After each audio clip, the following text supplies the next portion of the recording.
All right, what's up, family? Your girl made it. It's the 11th hour again, but I made it.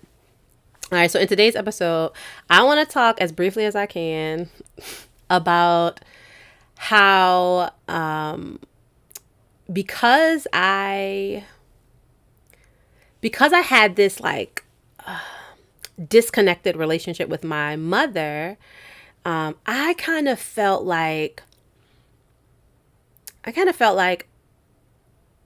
no one initiated me into womanhood.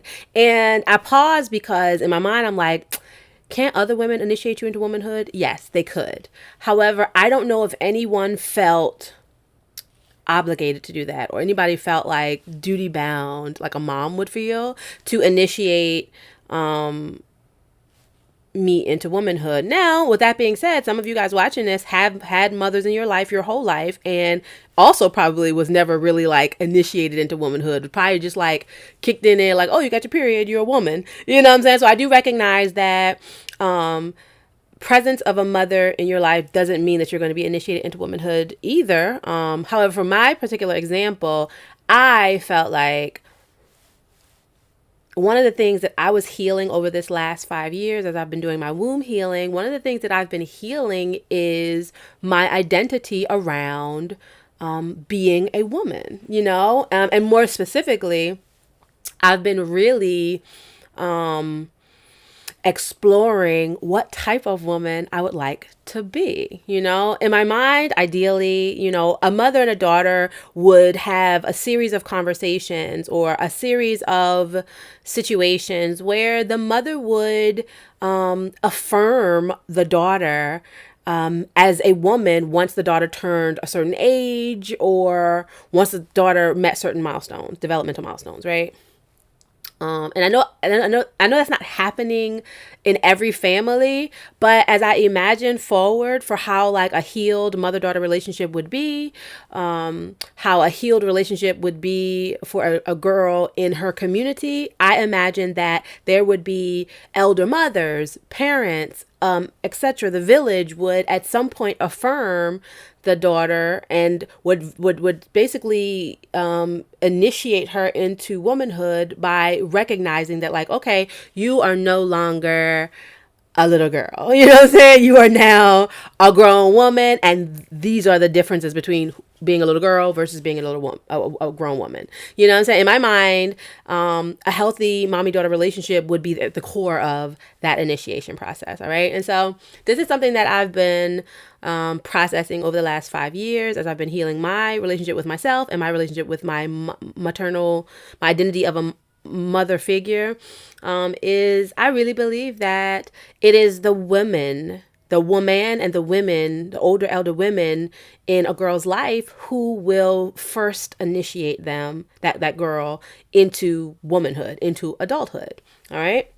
Now, let me rewind and tell y'all my experience, okay? Because I technically don't believe that I was ever, I'm trying to go back in my memory so I don't misspeak, but I really don't remember a time or a ceremony or any type of direct conversation where someone said, okay, you are this age or you've met this milestone, and so now you're a woman and you can now, behave as a woman without getting side eyes. You know what I'm saying? I don't remember that being a part of conversation at home, in my community, in my church. Like, in no settings do I remember that. I do remember feeling like the pressure from people to be an adult.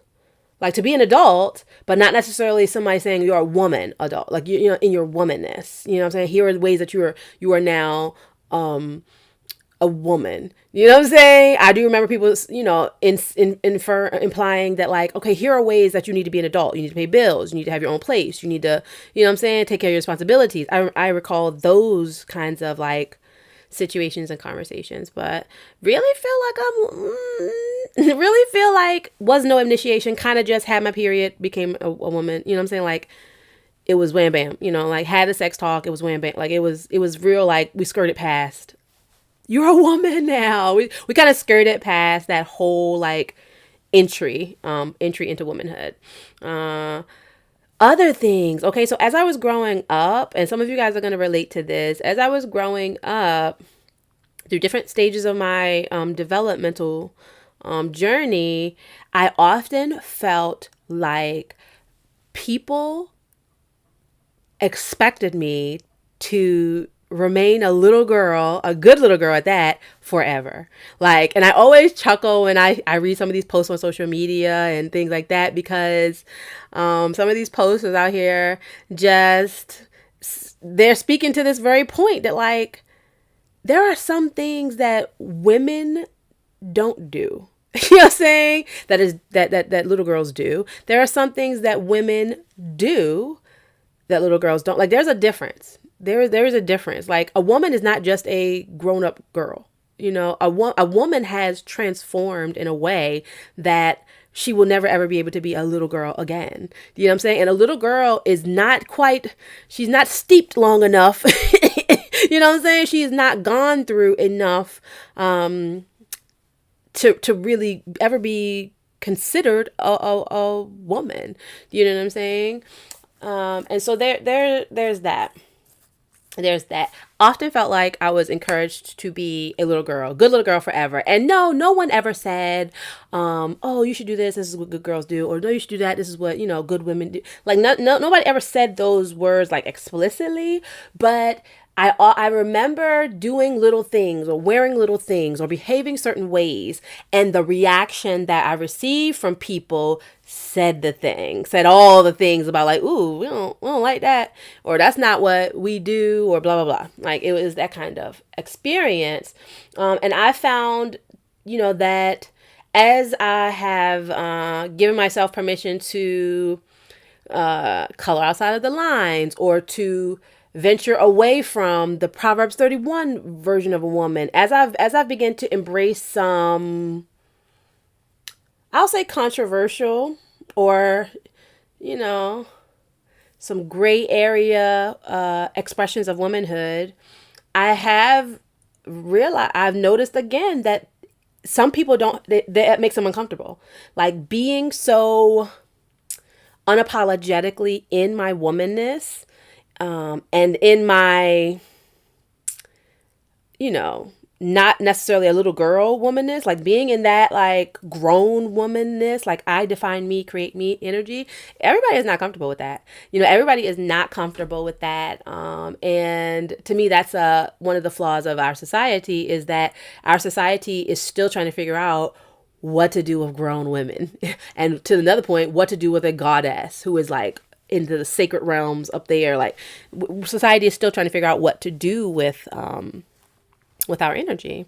All right. But society is very, very comfortable with what to do with a good little girl, because a good little girl doesn't make much trouble, doesn't upset the order. A good little girl does as she is told. You know what I'm saying? A good little girl remains in line with what is expected of her as far as her behavior, her appearance, her demeanor.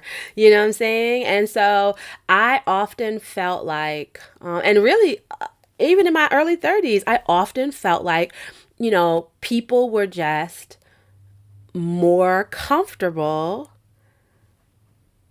with me and with other women I noticed who were more, who were, I don't want to say easier to manipulate, because that's not fair, but who were just, they complied more with the social expectations for women. Okay. And so, for example, because I always like to give examples. For example, I feel like the standard of beauty for women, for much of my life, was look like a little girl. And no, nobody explicitly said look like a little girl, but if you had body hair, which is a mark of puberty, by the way, a mark of womanhood, if you had body hair in any realm, you were encouraged to shave it all off. Okay. And you were frowned upon by, friends, lovers, other women, etc. if you had body hair. Obviously, most of you guys who know me now know that, like, I've allowed my body hair to grow out. I am embracing it. And yeah, that doesn't mean that, I don't trim and do a little something here and there. But for the most part, once I started going through my healing journey, I gave myself permission, as I was reparenting myself, I gave myself permission to see what I looked like and felt like, embracing my natural womanness without trying to shave everything off and cover everything and lift everything. Like, what do I look like with in my natural body that is aging, that is maturing?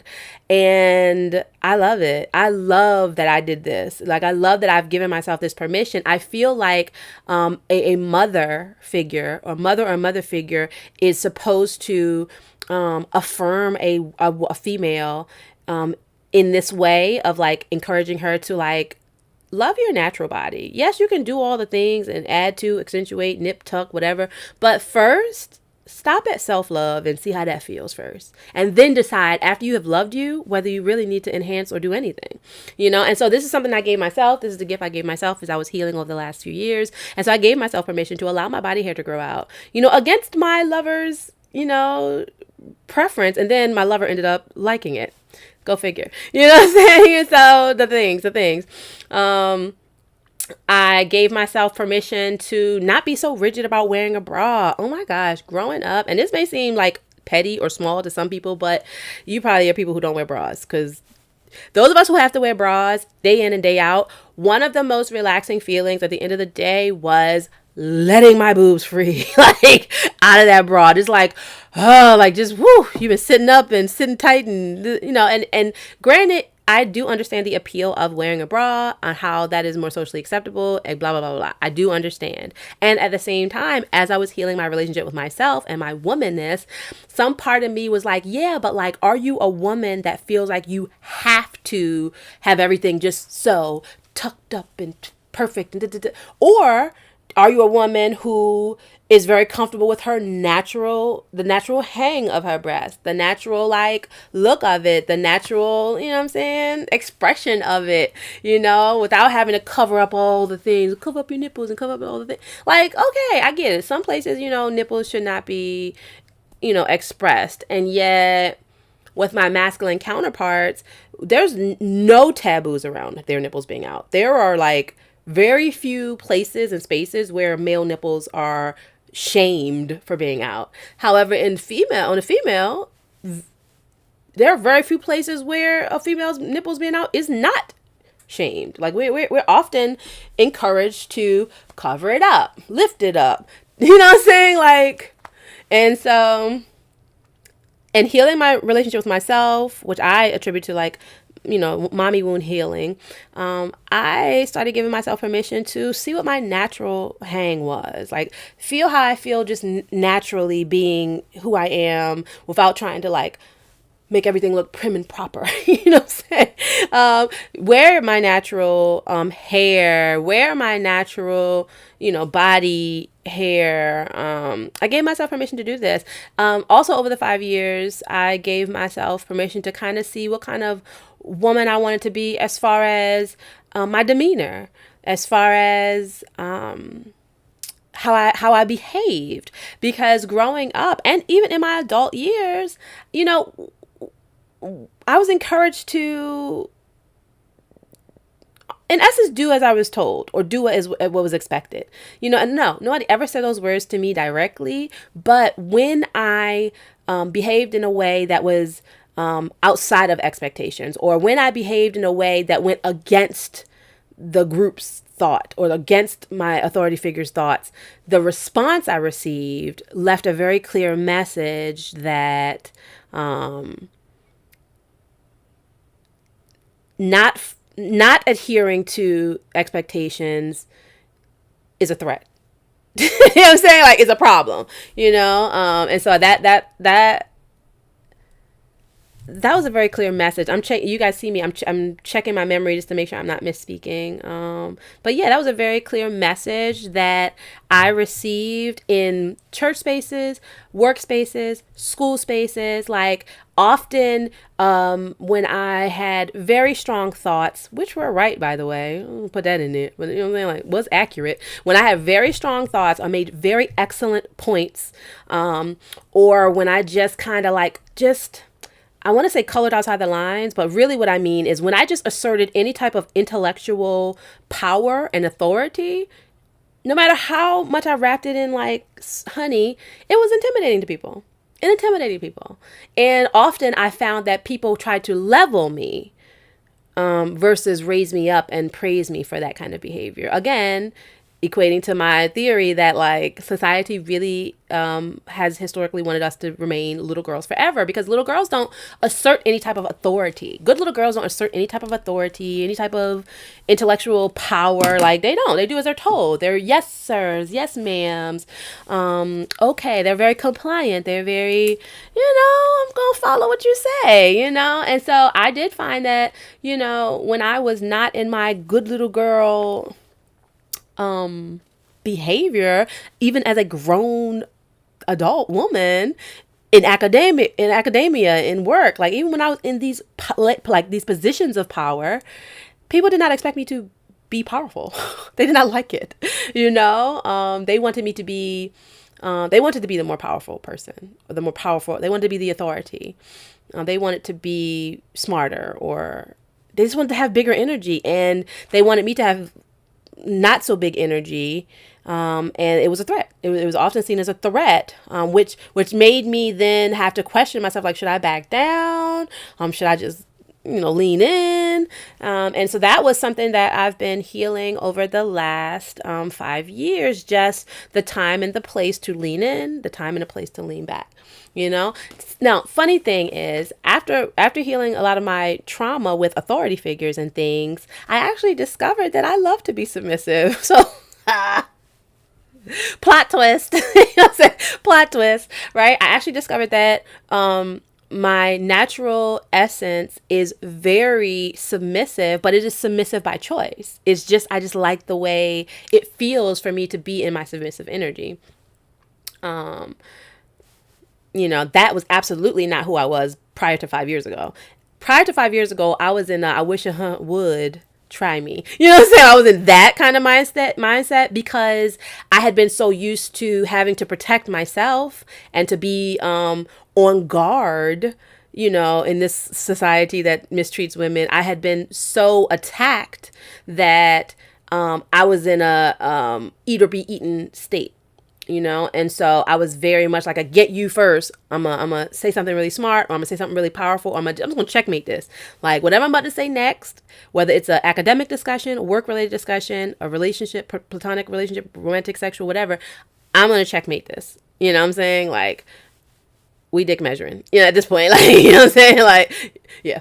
And so that's how I was prior to healing. But once I started healing the trauma, and started, looking at my mommy daughter wounds, and redefining what I believe womanhood was, and redefining the type of woman that I wanted to be, then I gave myself permission to just let people misunderstand me, and just, let little stuff slide here and there, and just let people's karma deal with them. Like I just gave myself permission to not have to like be on guard all the time, and just like let things go, and forgave, and just practiced being less combative, less, I don't know how to describe it, but you guys understand what I'm saying. And as a result, I found that I feel very, very like much in my truth. It feels very like authentic to my essence to just let most things slide. I always say I give people passes all the time. Just give them a pass. Work on forgiveness at my altar. Release the offense. And if it really, really is eating me up to the point where I'm replaying the conversation or the offense over and over again for multiple days, well, then I'm going to speak on it. Because I need to release it. But for the most part, I just release it at my altar, and move on about my day. Just give people passes and bop on, bop off. You know what I'm saying? And so that's a lot of what I've been doing lately. Just trying to figure out what kind of woman I'm gonna be. I imagine that most females, they have a role model of what kind of woman they will be. They look at their mother first, and maybe then other women. And they may look at their mother and say, I love these characteristics about her. I want to be just like her when I grow up. Or they may have a really jaded relationship with their mother and say, I hate all these characteristics. I don't want to be anything like her. I want to be the polar opposite of her. You know what I'm saying? I kind of had a weird dynamic because I didn't have a lot of memories with my mother, so I didn't really know what kind of woman she was. I just had like bits and pieces, and I didn't hate her. I didn't hate her. It was, there's no part of me that was like, oh, I don't want to be anything like her. It wasn't. I just I don't know her. I don't know how to be like her at all because I don't know her. I knew a few things. She had a green thumb. She was pretty. She was she had a sweet spirit. She was also feisty. You know what I'm saying? She also had a Baltimore side. You know what I'm saying? Like I knew a couple of things, but I didn't know enough. And so that was both a blessing and not a blessing because it gave me a blank slate. Again, a blank slate. And so over the last 5 years, I just have spent time redefining myself based off of how I want to show up in the world and who I want to be. But before this last 5 years, as I was growing up, I just pulled from different women in my life, different women on TV. I just gleaned from all of them and chose the characteristics from them that I admired and that resonated with my inner truth. And I just began to practice and express those. You know what I'm saying? So I can remember I have aunts, I have cousins, I have a mentor at church that come to mind. Claire Huxtable from the Cosby Show. Had to take a couple of things from her because she was doing it. And so I remember having several women impact my perspective of what a woman is. And I also remember even with those same women, there were some things I was like, that's not me. That part, I don't like that. So I'm not gonna repeat that. I'm not gonna emulate that. I'm not gonna accept their advice on that. Because that's not, I don't like that part. But the things that I did like, I would glean from the women who were in my life. And this is how I created myself up until I started healing 5 years ago. Started healing 5 years ago with the Sister Healing Circle. And then it took my identity formation to another level, because at this point, we're talking about becoming a divine woman, not just girl to woman, that girl to teenager to woman dynamic. No, girl to teenager to woman to like sacred woman. You know what I'm saying? Like that's different. That's another caliber, And so over the last 5 years, I just been giving myself permission to identify, okay, what type of sacred woman would I be? Because historically I was told that, the most sacred woman was a religious woman. Basically, that's how I was taught. And a religious woman was a Proverbs 31 woman, which, by the way, I've never felt like a Proverbs 31 woman. I felt like bits and pieces of that worked for me, but a lot of that I was like, nope, definitely not. Like it did not feel like a reflection of me. And so going through these gateways in the Sacred Woman journey, it gave me permission to just sort of explore like what are the different archetypes of a sacred woman, a goddess, if you will. What are the different expressions? Because up to this point, I've been led to believe that there are these ways that you should show up as a woman, and anything that is outside of these ways is not a woman. It's not like a good woman or something like that. It's not like a good expression of a woman. Okay. And so now, last 5 years, it was just like, okay, I get to define me. I get to say who I am. I get to say what's a good woman versus what's a not a good expression of a woman. What do I say, And so over that time, I started just studying different feminine archetypes, reading different things, just to try to figure out what options do I have outside of just being a Proverbs 31 woman? What options do I have to be a sacred woman who still is in her power, but also is in her truth outside of the Proverbs 31 archetype? And what I discovered was that, I am a lot of different types of women. And I'll just name a few of the archetypes that I've been able to sort of recognize within myself and that I've been leaning into more, just in case you guys are on the same journey of just trying to figure out like the fullness of who you are, not just one dimension of who you are, but who else are you as a woman? Like what else am I as a woman? So, obviously, for those of you guys who know me as a tarot reader, as a person with a master's in divinity and somebody who's like been religious and all that spiritual spaces, you guys understand me as a high priestess. You understand me as that divine wisdom, channeling messages from God, goddess, interpreting the signs and the symbols. You guys understand me as that, and I had a little bit of that growing up, being in the church and things like that, always been religious, but this spiritual version of me, this has been birthed out of my sacred woman healing journey, and so very much in my high priestess energy, oftentimes, especially on social media. And a lot of people are very comfortable with that version of me because that is how they met me. All right. Now, a newer, like 8 years, new identity is being a mother. Okay, being a mother, being that mommy, having that maternal caregiver energy. Now, historically, I have kind of been the go-to person, but I didn't necessarily have children and I wasn't necessarily maternal per se, even though I had like some of the qualities. But over the last 8 years, I've opened up a version of me that is a mother, that is a caregiver to a codependent person. All right. And so that has birthed new versions of me, like soccer mom versions of me that were not necessarily a part of my expression as a woman prior to my daughter being birth. All right. So we got the high priestess. We got the mother maternal caregiver energy. This is one of my favorites that it's almost like there were no spaces for this version of me. My sensual, sexual, like naughty enchantress energy is what I like to call her. When I say there was like no space for this version of me in a holy way when I was younger, it was no space. It was no space. And I've always had this. I have not always been sexual. I didn't even start having sex until I was in college, and really leaving college for real. But I was not having sex or anything like that, but I have always had a certain sex appeal. I've always had a certain sensual energy, just didn't know what to do with it. Kind of just stuffed it down because it was not allowed at church. That's on period. And there were no spaces where women were talking about what do I do with this? What do we do with this sensual energy?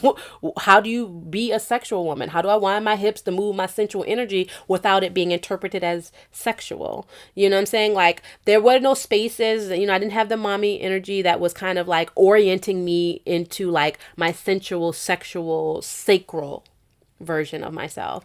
And so for a majority of my life have kind of just let her come out a little bit, let her go back in. Let her come out, let her go back in, but really had her on a leash. All right. Over the last 5 years, I have given myself permission to really just lean into her and see like, what you want to play? What you want to do? What you want to say? How you want to dress? Like, and have really enjoyed expressing myself in those ways and showing up in the world in a sacral, sensual, sexual way, while also saying, and also I'm a high priestess, we'll still read you tarot eyes, and so I've been enjoying merging the many versions of me, and those were just like 3.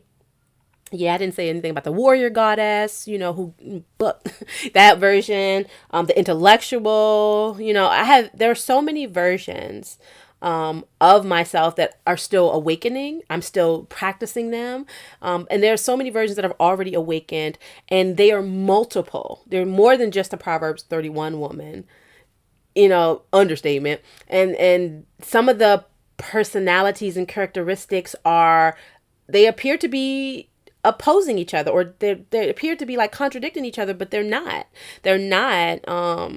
I think, as we break this forever a little girl mindset, what we do is we give ourselves permission to unlock all of the fullness of our womanness. In this world, we are multiple layered, multiple dimensional. And that's something that nobody told me. I'm late to the party. Nobody told me, and so I find myself, studying what it means to be a divine light being goddess, but also what does it mean to be a dark divine? Let's study Eve. Let's also study Lilith. You know what I'm saying? Like, what does it mean to be submissive? What does it mean to be dominant or in some way, the opposite of submit, like those things, and what does it mean to be those archetypes and those expressions of womanhood in a healed state? Not I'm in trauma. I never had control of my life. So now I like to, be in control in a sexual way, or I've never had control of my life. So now I like to be submit. Like, okay, those are cool starting points. But like, what woman are you at your core before the trauma told you who you would be? You know what I'm saying? Before the trauma dictated who you would be. That's kind of where I am right now, just identifying and opening up those many versions of myself. And I'm just going to tell y'all this. Many of those versions do not adhere to the good little girl standards of conduct. You know what I'm saying? They just don't, But like I was telling y'all, surprisingly, many of them do. Because it's just, I don't know. It's a part of my lightheartedness, and my nature is to just kind of go along with it, and just go along with the flow and see what's happening. And so surprise, surprise. Society wanted me to be submissive, and surprise, I am. But again, by choice, not by force, and that is the difference. That is the difference. I could easily choose to not be in a submissive personality. I could easily call forth a version of myself that will establish the flow, not go with the flow. And that's a version of me that is and should be welcomed as well. Speaking of which, y'all see my hair is blue and red. My alter ego, I was my alter ego for Halloween. She is Harley Quinn, Suicide Squad, or the Joker's lover, psychologist turned wacko. And, that's my alter ego. Like, just look her up. I mean, just look her up, watch any movies, with her in it. But, like, that's my alter ego. Very much different from the good little girl, but also kind of embracing it. But, like, a little spin on it, because she wears pigtails, but also she's like not to be played with, and so that's very much a part of my makeup, a part of what's in me, that could easily come out at any time, whenever I say, and so anyway, I digress. Y'all get what I'm saying. Like, have been wandering. Feel like I've been wandering these womanhood streets for decades, trying to figure out how to identify myself, and trying to find people who would, affirm me in my womanness, who would reflect back to me that it's okay to be the version of a woman that you want to be. That's perfectly acceptable. That is respectable. It's okay. I see you. Like, I've been looking for that for some time. And, of course, I found it within myself first. I validated me first. I said, oh, I'm going to be this kind of female. She's going to be soft. She's going to be soft. She's going to be submissive. She's also going to be sensual, fun, flirty, lighthearted, but also very intelligent, very deep. Like, you're going to drown. You know what I'm saying? Very deep, very spiritual. But also, keep a bee in her pocket. Keep a bitch in her pocket, as Queen of Food would say. Like, both. And I'm going to be all the things, and I will just call forth whatever version of me needs to be there for the situation that I'm in. And if everything is safe and everything is, I feel protected and I feel like, there's a vibe for it, then I will be in my soft, submissive, flirty, state, But if I sense that feminine version of me is not safe and another version of me needs to come out to protect her, so shall we come out and protect her. You know what I'm saying? Like, so shall it be, and so that's kind of the skills I've been honing over the last 5 years. I still have tons of lessons to learn regarding my womanness, and I still have many versions of myself to open up to. And so, we'll be starting my sacred woman sister gatherings again. You know, my sisters and I have gotten together recently. We've decided that the time is now for us to reunite, to get back together, to continue our work. And so we're going to be mirroring each other, validating each other, you know, affirming each other, and holding space for each other to come into our different goddess identities and skills and things like that. And so that's going to be exactly what I need. As I was telling you guys, I think in the last video, the last video, I'll try to leave the details down below. Sister mothers are equally as helpful in you developing and healing this mommy wound as your biological mother. And so I consider my sisters and my sister circle to be my sister mothers, and other women as well, you know. And so they're going to help to pour into me in ways that I believe that my mother was supposed to do, but just she was not aware of, or she wasn't there in her healing journey yet to do that. Okay. What else was I going to say? But yeah, initiated. I think that's what I was talking about. Just being initiated into womanhood. Like, I believe that we need to be initiated into womanhood. That's just what it is. You know, I initiated myself, and a lot of us, in this particular generation of healing are initiating ourselves, because we will then begin to initiate others. So we will host coming of age ceremonies and, you know, things like that. Different rituals and rites of passage. We will host them. We will go through them ourselves on one level as women who are reclaiming what we did not have as young women, but then we will initiate the young women of our time into these things that we weren't initiated into in the same time frame. You know, and so I believe that that's a lot of, you know, some of the work that I'm doing, just helping people initiate into womanhood, helping females initiate themselves into womanhood, helping them to identify, you know, okay, what's different now? Like, you can curse around you can curse now around your family. You're grown. Like, you know what I'm saying? And maybe you won't curse around everybody, but you can curse. Like, you don't gotta be like, oh, I'm so sorry. Oh, baby, half these kids cursing. Okay, like, who you hiding from now? You hiding from nobody. You're just so used to being the good little girl who doesn't use profanity, you know. But you can do that. You can talk about sex. You can talk about sex. Like, what are we talking about here? Half these kids. Okay, I'm just gonna say that they're getting more than we are. So I'm saying, like, we have to normalize traits and behaviors of womanness. We have to normalize it, you know, so that people feel comfortable being in their womanness around us, you know. And so anyway, I digress, because I'm low-key getting upset. like give us freedom. Like, sheesh, you know. But y'all catch my drift. Like, a part of, I mean, it's so many layers to healing the mommy wound. It's not just like, mommy wasn't there. It was so much more than that. It's just like, what did we miss in our development as females? What did we don't even know, we don't know. You know what I'm saying? Like, what did we miss? What do we not have? Like, these are important conversations to have with ourselves. Like, what does it mean to be a woman? What kind of woman will I be? What kind of woman do I create myself to be? Do I choose to be?